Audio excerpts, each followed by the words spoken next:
പിതാവിൻ്റെയും പുത്രൻ്റെയും പരിശുദ്ധാത്മാവിൻ്റെയും നാമത്തിൽ ആമേൻ.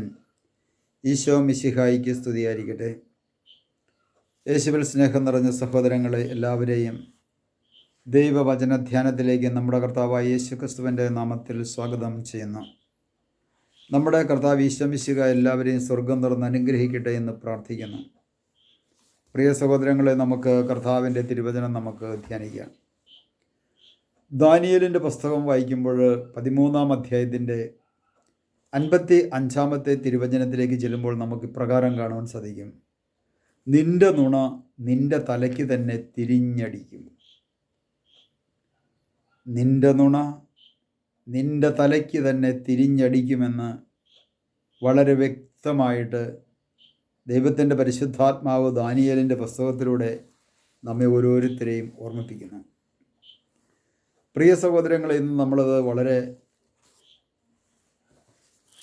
വ്യക്തമായിട്ടിരുന്ന് ആത്മപരിശോധന ചെയ്യേണ്ട ഒരു വിഷയമാണ്. നമുക്ക് കാണുവാൻ സാധിക്കും ഇതെന്തുകൊണ്ടാണ് നിന്റെ നുണ നിന്റെ തലയ്ക്ക് തന്നെ തിരിഞ്ഞടിക്കുമെന്ന് ദാനിയേലിലൂടെ ദൈവത്തിൻ്റെ പരിശുദ്ധാത്മാവ് പ്രഘോഷിച്ചത്. സൂസന്ന എന്ന ഒരു പെൺകുട്ടിയെ രണ്ട് മഹാന്മാർ, രണ്ട് വമ്പന്മാർ, അല്ലെങ്കിൽ ആ കൊട്ടാരത്തിലെ രണ്ട് ഏറ്റവും വലിയ ഗംഭീരന്മാർ രണ്ടുപേര് അവളെ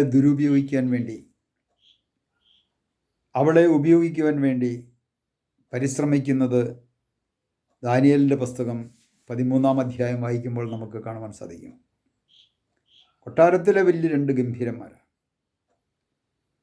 അവൾ സമ്മതിക്കാതെ വന്നപ്പോൾ അവളെ ഭീഷണിപ്പെടുത്തുന്നത് നമുക്ക് കാണുവാൻ സാധിക്കും. നീ മറ്റൊരു പുരുഷനുമായിട്ട് ആലിംഗനം ചെയ്യുന്നതും ഒക്കെ ഞങ്ങൾ കണ്ടു എന്ന് ഞങ്ങൾ പറയും.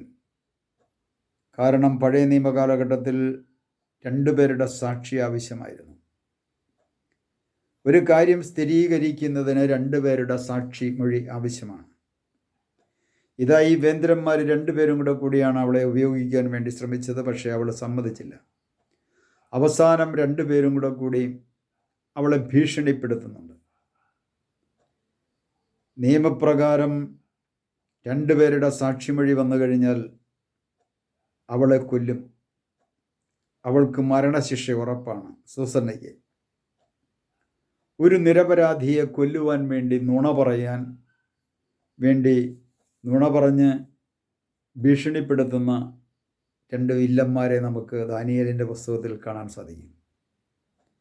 ഇത് കഴിഞ്ഞതിന് ശേഷം അവൾ സമ്മതിക്കാതെ വന്നപ്പോൾ അവളെ വിചാരണ ചെയ്യുവാൻ വേണ്ടി അവളുടെ പേരിൽ വ്യഭിചാരക്കുറ്റമെന്ന വലിയ തിന്മ അവളുടെ മുതുകത്ത് വെച്ച് കെട്ടി, അല്ല അവളുടെ ശിരസിൽ വെച്ച് കെട്ടി അവളെ കൊല്ലുന്ന ഒരു സാഹചര്യത്തിലേക്ക് പോകുമ്പോൾ നമുക്ക് കാണുവാൻ സാധിക്കും 13-ാം അധ്യായത്തിൻ്റെ 45-ാമത്തെ തിരുവചനത്തിലേക്ക്. അവൾ കൊലക്കളത്തിലേക്ക് നയിക്കപ്പെട്ടപ്പോൾ ദാനിയേൽ എന്നു പേരുള്ള ഒരു ബാലൻ്റെ പരിശുദ്ധമായ ആത്മാവിനെ കർത്താവ് ഉണർത്തിയെന്ന് വിശുദ്ധ ഗ്രന്ഥത്തിൽ പറയുന്നു. സൂസന്ന മരണത്തിനു വേണ്ടി കൊലക്കളത്തിലേക്ക് നീങ്ങുമ്പോൾ കാഴ്ചക്കാരായി വന്നു നിന്ന ഒരു ബാലനുണ്ടായിരുന്നു. ആ ബാലൻ്റെ പേര് ദാനിയേൽ എന്നായിരുന്നു. ആ ബാലൻ്റെ പരിശുദ്ധമായ ഒരു ആത്മാവ് ഉണരുകയാണ്. അവൻ്റെ ആത്മാവിലേക്ക് പരിശുദ്ധാത്മാവ് കടന്നു വന്നു കഴിഞ്ഞപ്പോൾ ആ ആത്മാവ് ഉണരുന്നു. അവൻ വിളിച്ചു പറയുന്ന ഒരു കാര്യമുണ്ട്. അവൻ ഉച്ചത്തിൽ വിളിച്ചു പറഞ്ഞു, ഇവളുടെ രക്തത്തിൽ എനിക്ക് പങ്കില്ല. ദാനിയേൽ വിളിച്ചു പറഞ്ഞു, ഇവളുടെ രക്തത്തിൽ എനിക്ക് പങ്കില്ല എന്ന്. ദാനിയേലിൻ്റെ കാലഘട്ടമൊക്കെ കഴിഞ്ഞപ്പോൾ പീലാത്തോസും കൈ കഴുകിക്കൊണ്ട് വിളിച്ചു പറയുന്നുണ്ട്, ഈ നീതിമാന്റെ രക്തത്തിൽ എനിക്ക് പങ്കില്ല എന്ന്. രണ്ടുപേരും രക്ഷപ്പെടുക. അത് പീലാത്തോസ് രക്ഷപ്പെടുകയാണ്. അങ്ങനെ ഒരു വചനമുണ്ട്, ഈ നീതിമാന്റെ രക്തത്തിൽ എനിക്ക് പങ്കില്ല എന്ന്.